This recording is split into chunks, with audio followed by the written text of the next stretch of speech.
Previously on Obsidius Nyxofcuckoo, Obsidius delved deeper into the mysteries of the blue box, navigating an intricate web of arcane symbols and ancient lore within the musty confines of Blackwood Manor's library. Elena, ever the meticulous investigator, remained by his side, her mind racing with theories and hypotheses that seemed to grow more tenuous by the minute. As the shadows danced across the walls, their conversation meandered through the realms of dimension hopping and interdimensional resonance, leaving both parties unsettled and fascinated in equal measure. The air was heavy with anticipation as Elena pointed toward a particular place on one map with sudden clarity. "Here," she said, her voice firm despite their combined distress. She took Lila's hand and led them closer to what appeared to be a threshold, a boundary, where the very fabric of reality seemed to have been torn asunder. The map depicted an otherworldly convergence of symbols, pulsing with an eerie energy that resonated deep within Elena's chest. "It marks a boundary, where something changed, where the dimensions shifted beyond normal understanding," Elena added quietly, her fingers trailing over yet another map. Lila's spectral form shimmered slightly in response. There was an unspoken communication between them, an unseen language that spoke volumes without ever uttering a word. As they studied the maps, a creeping sense of unease settled over Elena like a shroud. She felt the weight of centuries-old questions bearing down upon her, their whispers echoing through the corridors of time like the soft rustling of forgotten pages. Lila's presence seemed to anchor her to reality, though even the ghostly entity appeared troubled by the depths of their discussion, maybe even caused by us, Elena whispered, her eyes locked onto a particular symbol that seemed to writhe and twist on the map like a living thing. The air seemed to thicken around them, as if the very atmosphere itself was responding to their words, a heavy, expectant silence that hung over Blackwood Manor like a miasma.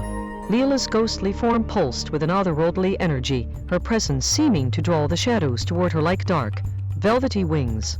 Elena felt herself drawn into those depths, feeling the icy tendrils of Lila's spirit wrapping around her heart like a cold, ethereal shroud. It was as if they were being pulled towards some hidden truth, a secret that lay hidden at the very core of the blue box. And then, without warning, everything went silent. Elena felt the weight of their conversation lifting, leaving her feeling bereft and unmoored. She blinked, her eyes adjusting slowly to the dim light of the library, as she realized that Lila was gone. Her spectral form had vanished into the shadows, leaving Elena alone with nothing but the faintest echo of their shared unease. But as she gazed down at the map in front of her, a new message seemed to appear, scrawled across the parchment in letters that shimmered like moonlight on dark water. "The hunger waits." Elena's heart quickened as she felt the weight of those words settle upon her. She had always known that the hunger was a presence lurking just beyond the edges of perception, but to see it so clearly etched into the map sent a shiver down her spine. She turned the parchment over, searching for any clue as to how this message had been written. But there was nothing. No markings, no symbols, only the faintest whisper of an ink that seemed to have come from nowhere and everywhere at once. As she stood up, Elena felt a strange sense of disorientation wash over her. The room around her began to blur and distort, as if the very fabric of reality was unraveling before her eyes. She stumbled forward, her hands outstretched in front of her like a blind person feeling their way through the darkness. Suddenly, she was standing at the edge of a great precipice, staring down into a vast chasm that seemed to stretch on forever. The air was filled with an eerie silence, broken only by the distant thrumming of a heartbeat. The hunger's heartbeat. Elena felt herself being drawn inexorably towards the edge of the precipice, as if some unseen force was pulling her towards the void. She tried to resist, but it was too late. With a sense of weightless despair, she felt herself falling, plummeting through the darkness towards an unknown fate. When she finally landed, Elena found herself in a vast, empty chamber filled with rows upon rows of shelves that seemed to stretch on forever. The air was thick with dust and the scent of decay, and every step she took echoed through the space like a death knell. As she wandered deeper into the room, Elena began to notice strange symbols etched into the walls, symbols that seemed to pulse with a malevolent energy. She felt a creeping sense of dread as she realized that these were not just random markings, but a message from the hunger itself. The words were scrawled across the walls in letters that seemed to shift and writhe like living serpents. "You will find me at the heart of Blackwood Manor. Come alone." Elena knew that she should ignore this message, turn back and flee while she still could. But something about the hunger's words resonated deep within her, a sense of connection that went beyond mere curiosity. With a sense of morbid fascination, she set off towards Blackwood Manor, determined to uncover the secrets that lay hidden at its heart. As she walked, the shadows seemed to deepen and lengthen around her, as if the hunger itself was drawing closer with every step. When she finally arrived at the manor, Elena found herself standing in front of a door that seemed to lead nowhere, or everywhere. She hesitated for a moment, wondering whether to open it or turn back, but something inside her urged her forward. With a sense of trepidation, she reached out and grasped the handle, pulling the door open with a creaking sound that echoed through the silence like a scream.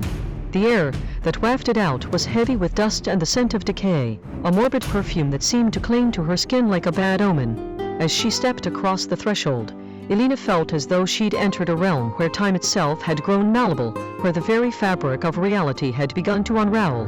The room beyond was small, with walls lined with old bookshelves and a single, flickering candle that cast eerie shadows on the floor. In the center of the space, a large, ornate mirror hung from the wall, its surface reflecting an image that didn't quite belong, a faint, ghostly outline of Kim's face, gazing back at her with eyes that seemed to hold 1,000 secrets. Elena's heart skipped a beat as she felt an inexplicable connection to the apparition in the mirror. She took a step forward, feeling an unseen force drawing her closer, and suddenly the glassy surface rippled, like water disturbed by a thrown stone. The image in the mirror coalesced into Kim's real face, his eyes burning with an otherworldly intensity that sent shivers down her spine. "You shouldn't be here," he whispered, his voice barely audible over the sound of her own ragged breathing. "I have to know what's going on," Elena replied, trying to keep her voice steady despite the growing sense of unease. "I need to understand." Kim's gaze seemed to bore into her very soul, as if searching for something hidden deep within. Then, in an instant, his expression shifted, like a mask slipping from his face. He was no longer the man she'd grown to trust. He was something else entirely, something ancient, and evil, and utterly beyond human comprehension. "You'll never leave this place," he hissed, his voice dripping with malevolent intent. "You'll be trapped here, forever bound to the hunger." As Elena watched in horror, Kim's body began to contort, twisting into impossible shapes that defied the laws of physics and sanity. His eyes blazed with an infernal fire, illuminating dark recesses of the room that seemed to writhe and twist like living things. And then everything went black. Elena found herself standing on the threshold of a vast, cavernous space, lit by an eerie, pulsing glow that seemed to emanate from the very walls themselves. The air was thick with an almost palpable hunger, a living, breathing entity that seemed to seep into her pores like acid rain. In the distance, she saw a figure, Obsidius, his face twisted in a grimace of pain and determination. He stumbled forward, driven by some unseen force, as if the hunger itself was driving him toward some unknown goal. Elena knew in that moment that she had to follow him. She had to understand what was happening and why, and she knew that the only way to do so was to confront the darkness head-on, no matter how terrifying it might be.